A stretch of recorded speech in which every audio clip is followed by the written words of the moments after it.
지금 제 나이 환갑이고 아직 청춘이라 생각합니다.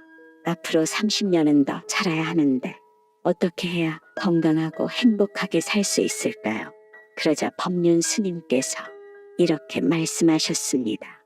지금까지 잘 살았으면 앞으로도 잘 살 것이고 지금까지 어려웠다면 앞으로도 어려울 것입니다.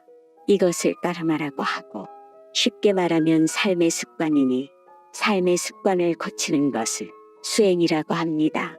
그래서 노년에 잘 살고 싶다면 습관을 바꾸는 것이 필요합니다. 부정적인 사고를 하지 말고 긍정적으로 바꿀 필요가 있습니다.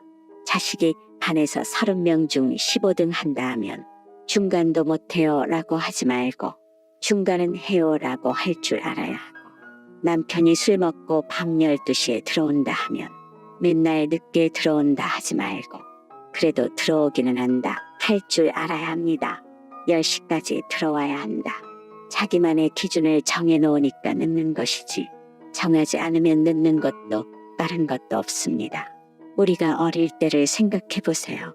초등학생은 중고등학생 부러워하고 중고등학생은 대학생 부러워하고 대학생은 취직한 선배가 부럽고 취직하고 나면 결혼한 선배가 부럽고 매일 자기 일은 걱정하면서 아직 오지 않은 미래를 부러워하지 않습니까? 반대로 막상 어른이 되고 나면 어릴 때를 그리워합니다.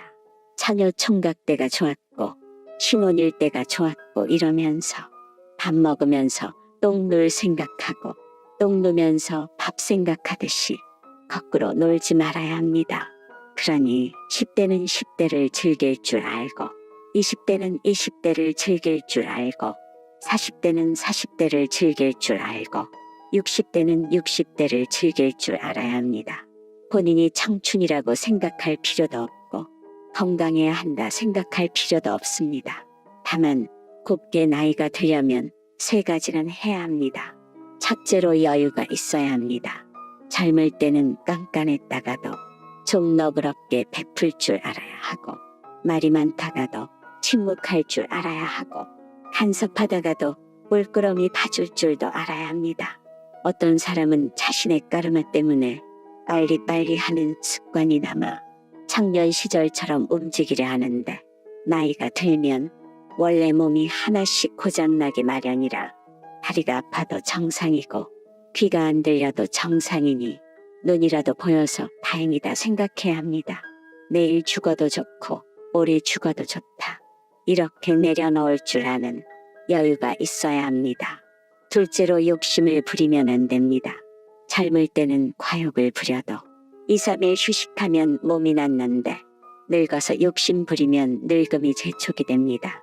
그러니 아무리 음식이 맛있어도 과식해도 안 되고 아무리 술이 좋아도 과음해도 안 되고 아무리 바빠도 과로해도 안 됩니다. 하루에 8시간 일하던 것도 늙을수록 7시간, 6시간 줄여나가야 합니다. 이런 식으로 맞춰서 살면 늙는 것이 젊은 것보다 보기 좋습니다.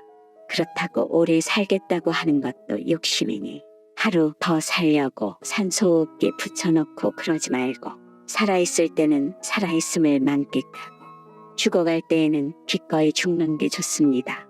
숨 넘어갈 때까지 방 청소도 내가 하고 밥도 내가 지어 먹는 게 가장 큰 행복이라는 것을 아셔야 합니다. 셋째로 사람을 도울 줄 알아야 합니다. 젊을 때는 자기가 가진 재능을 팔아 월급 받으면서 돈을 벌었는데 이제 60이 넘었다면 강의도 무료로 해주고 봉사도 하면서 옆에 사람 도와주는 역할을 해야 합니다. 내가 나서서 하기보다는 다른 사람이 빛나도록 젊은 사람 도와주는 것이 보람이 되는 노년의 삶입니다.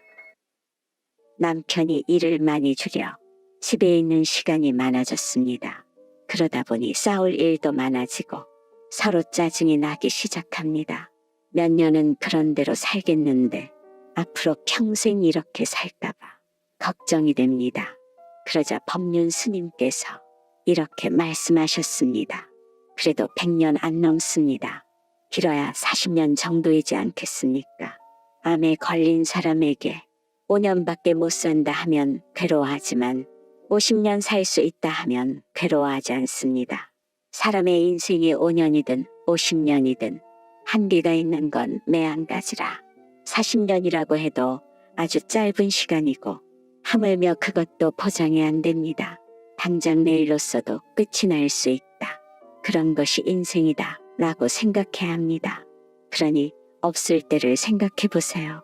이렇게 같이 있는 것이 얼마나 큰 복이고 행운인지.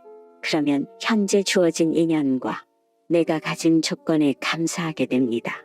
내일 무슨 일이 생기더라도 만족할 만큼 오늘 하루를 부지런히 살아야 하는 것입니다. 이것이 현명한 사람의 생각입니다. 하루하루를 소중히 여김으로 문제 자체가 없어지는 것입니다. 그럼에도 그것이 어렵다면 항상 서로 다르다는 것을 인정하고 이해하는 편이 좋습니다. 서로가 서로를 모를 때는 우리들의 마음에서 무의식에서 저 사람은 나하고 다르다는 것이 전제가 되지만 결혼하고 나면 너와 내가 똑같다 생각하게 됩니다. 그런 생각을 버리려는 노력을 하면 같이 있어도 귀찮지 않고 헤어져도 외롭지 않습니다. 어머니가 갑작스러운 사고로 돌아가신 지 내년이면 10년이 됩니다. 40부제로 절에서 모실 때 극락왕생을 기도하며 절을 했습니다. 정말로 극락이 있어서 어머니가 그곳에서 저를 기다리고 계신지 궁금합니다. 그러자 법륜 스님께서 이렇게 말씀하셨습니다. 믿는 자에게 복이 있나니 천국이 너의 것이니라. 답이 됐습니까? 그래서 이렇게 답변했습니다. 이것은 교회에서 하는 말이 아닌가요? 저는 절에 다니니까 스님들이 하는 말을 듣고 싶습니다. 그러자 법륜 스님께서 웃으며 다시 말씀하셨습니다. 지금 내가 스님인데 무슨 소리 하는 거예요? 믿는 자에게 복이 있나니 천국이 너의 것이니라. 그 말이 무슨 말이겠어요? 극락이 정말로 있고 우리 어머니 극락에 갔다고 믿으면 나한테 복이 된다 이 말입니다. 그러니 극락에 있는지 없는지 따지지 마세요. 돌아가셨는데 지옥에 가셨다 하면 마음이 불편할 거고 극락도 지옥도 없다 하면 마음이 허전할 것이니 좋은데 가셨다 생각하고 자꾸 불러올 생각하지 않으면 됩니다. 자기가 이걸 자꾸 안 믿으니까 머리가 아파 질문을 하는 겁니다. 엄마 돌아가셨다고 자꾸 그리운 생각을 하면 너돌이 귀신이 돼서 돌아옵니다. 그것을 무주고혼이라 합니다. 엄마 생각이 나더라도 스쳐 지나가게 두어야지 계속 골똘히 생각하면 부르는 것이 됩니다. 그러니 마지막으로 따라해보세요.